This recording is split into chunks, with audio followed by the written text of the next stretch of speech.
الحمد للہ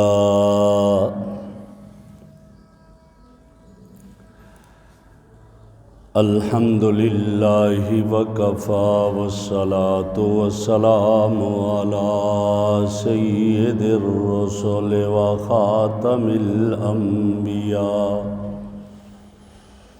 وعلی آلہ واصحابہ واہل بیتہ اجمعین اما بعد فاعوذ باللہ من الشیطان الرجیم بسم اللہ الرحمن الرحیم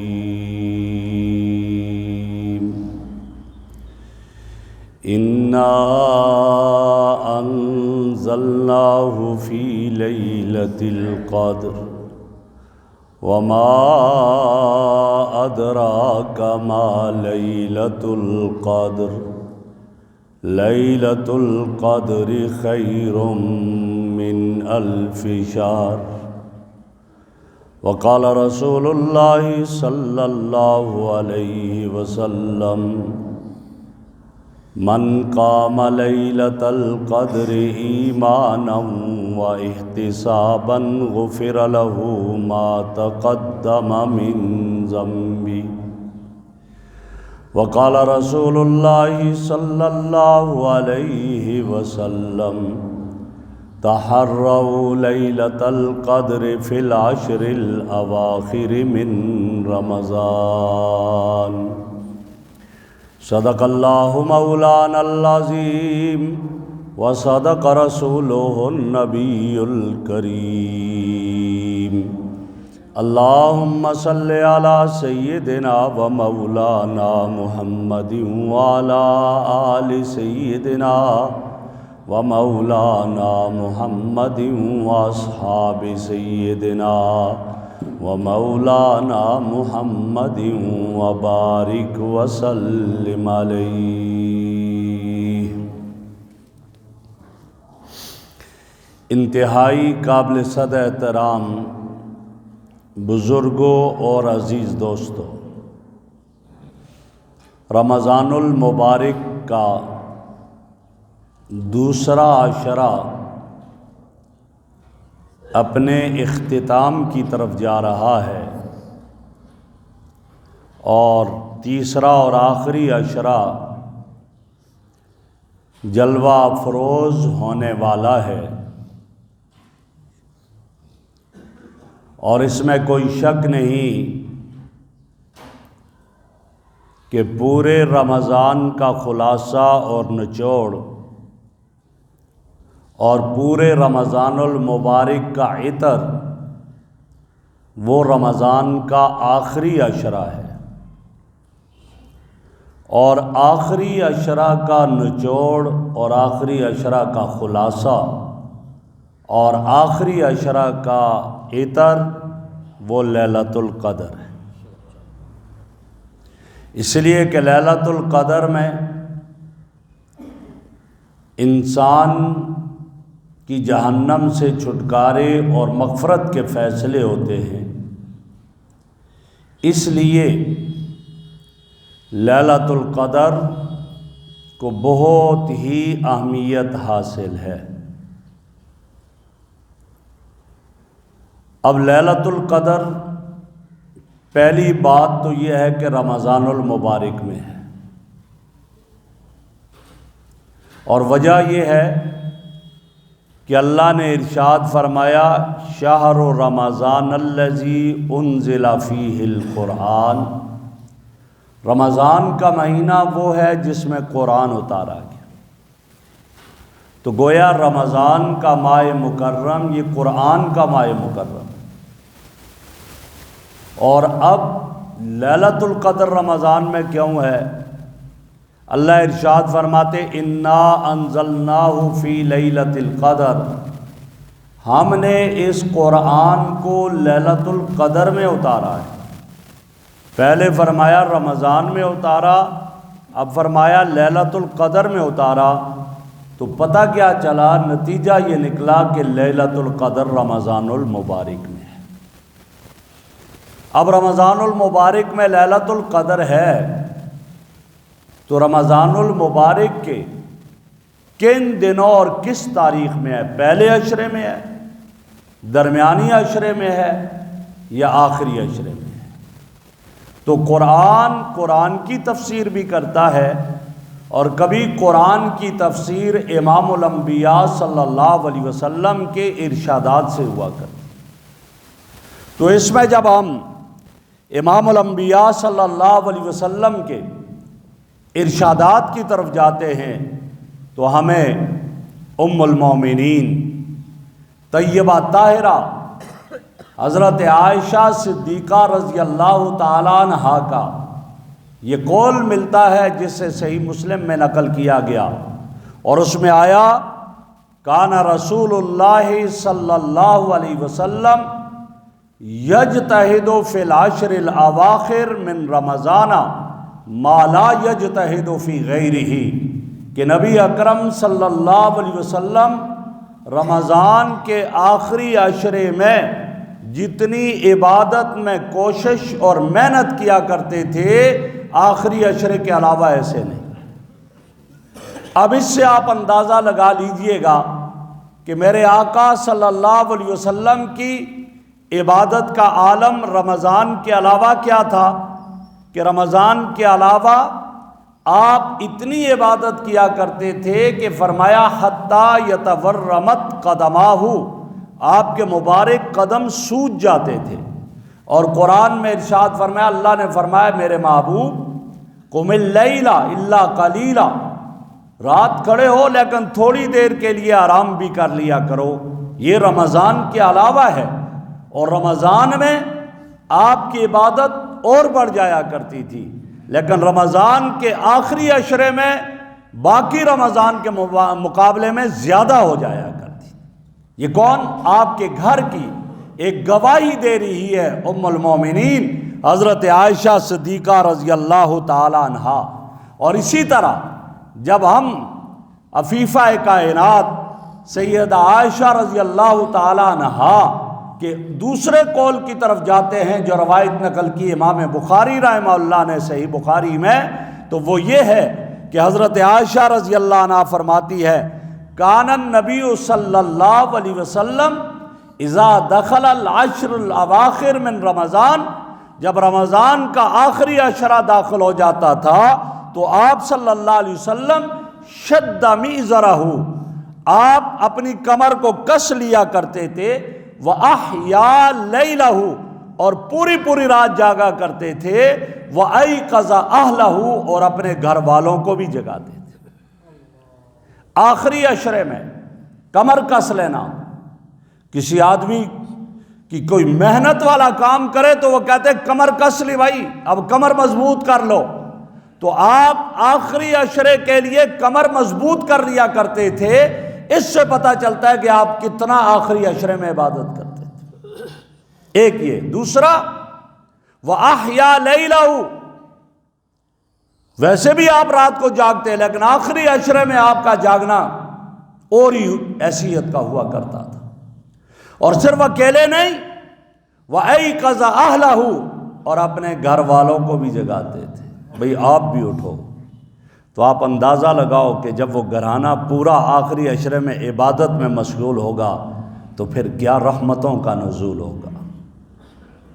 ہمارے ہاں تو اس طرح کی ترتیب نہیں ہوتی، اللہ کرے ایمان والوں میں اب بھی یہ ترتیب دوبارہ واپس لوٹ آئے کہ آخری عشرہ آپ اتنی محنت اور اتنی مشقت کیا کرتے تھے۔